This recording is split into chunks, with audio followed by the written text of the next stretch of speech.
robust tomato sauce with only 5 ingredients. Tomatoes, garlic, onions, basil, and olive oil. There's salt and pepper involved, but those are really condiments. So this is your basic tomato sauce. I know there's 1,000 different variants, 1,000 different ways you can start it, but this is just quick and easy. You got it in your cabinet most likely, and you can whip it up with very little effort. And it's all from scratch. So follow me and let's get started. So what we're going to be doing with this onion is we're dicing it as fine as we can, and I'm going to throw it into some oil, just a bit, you'll see, and I'm going to be sauteing it lightly until it just turns translucent, because if it goes brown, that means we're caramelizing. We do not want to caramelize these onions, because if we do that, we're going to create a nutty flavor, and we just want to take advantage of the natural sweetness of these onions.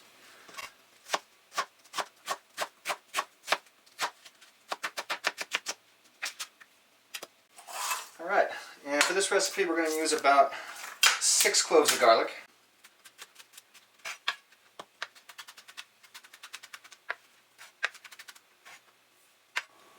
So, now we got our aromatics prepped, our onions and our garlic.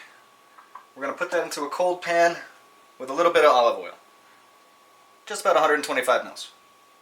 We want to bring it into a cold pan and bring it up to temperature at the same time because we do not want to caramelize these. We don't want to brown them. We don't want to scorch or sear them. We just want to turn them translucent. Looking at our oil right here, this is about how hot you want it. You do not want it screaming hot. We're not trying to smoke it out. We're not browning it. That'll take on a nutty flavor. Again, we're just turning these translucent, softening them up, bringing out their sweetness for the sauce. And at this point, you're also going to want to sprinkle in a bit of salt. That helps the onions release their juices, their natural juices, their sweet, innocent juices. How simple. You know what the benefits of asking questions on a brand new channel are? The people who launched it have nothing better to do than to answer it. You won't get lost in the shuffle amongst 24 people. But seriously, like, share, subscribe, comment, subscribe, share, and like. Alright, so now what we're going to do is take our tomatoes and just, with our paring knife, lightly score an X into it. This is going to help with the peeling after we blanch them. Removing the skins highly reduces the acidity of the final product. Makes for a more pleasant eating experience. Alright, next what we're going to do is plunge these into some boiling water. We're not cooking them, we're just blanching them. That's going to separate the skins quickly and effortlessly. Just going to keep these in for about a minute or so, do them 2 batches, and then we're going to put this immediately into an ice bath. See, the skins are already popping off.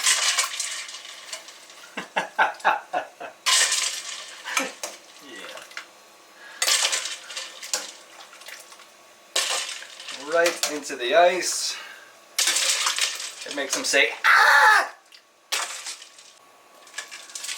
So just real gently, one by one, it should be effortless. It should just come right off. Oh, mama. Alright, the time has come.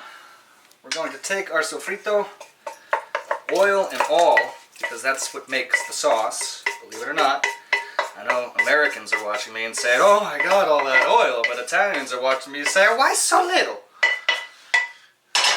So, we got our Soffritto in the pan, pot, flame on. Throw our tomatoes in, and we're just going to gently mix that in. Get that oil and tomato all knowing each other.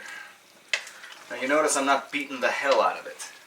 When you make sauce, or when you make anything, you got to put some care into it, put some pride. They say cook with love, but yeah, it's cooked with pride. So at this point, we're just about halfway through, I'd say. You can see that the tomatoes are breaking down, getting more saucy, and you can see that simmer coming through. And we're just trying to get the water removed at this point. Alright, so we're nearing the final stages of the sauce here, last 10 minutes or so. We're going to prepare the basil. Now, we're going to do this by separating the leaves and making a little stack. We're going to roll this stack into a little cigar and then slice it. This is called a chiffonade. Now we're slicing it this way because it has a much less chance of bruising the leaves. And when you bruise the leaves of an herb, they tend to go brown or blacken. And so once we open this up, it's going to just be nice, bright, green little ribbons. Now we're going to run a nice sharp knife through.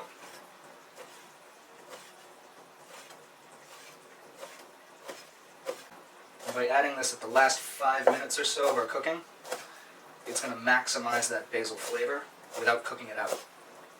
If we put this in at the beginning of the recipe, it would be, yeah, well, there's some basil, but it wouldn't pop like fresh basil. Alright, that's our basil chiffonade. And what we're going to do is add it to our sauce.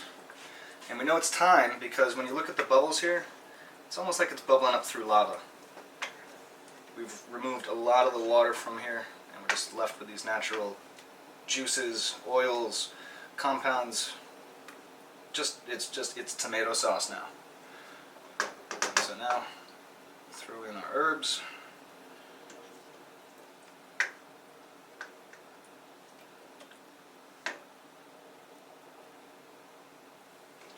You just see immediately it brings texture and depth to our sauce. Lovely little ribbons of basil. The aromas here are just incredible.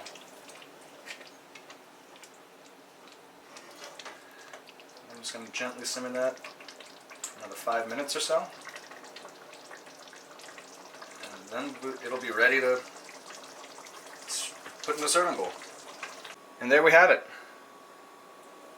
Our from scratch tomato sauce. And you know it's thick enough because you can float your spoon on top of it. Now, if you find yourself with a little excess moisture or excess oil rising to the top, you can just dip your spoon just below the surface. See how wonderful it just retains its viscosity? But I'm actually overall very happy with the consistency of my sauce right now. So that was just to show you what happens. So you give it a nice good stir. You see how thick that is? And then garnish.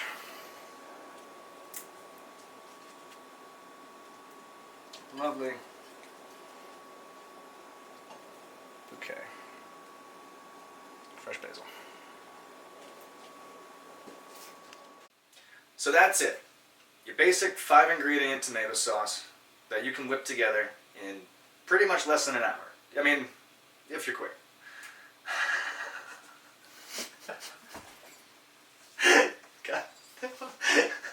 Because it takes an hour to prep. It's getting another hour to cook.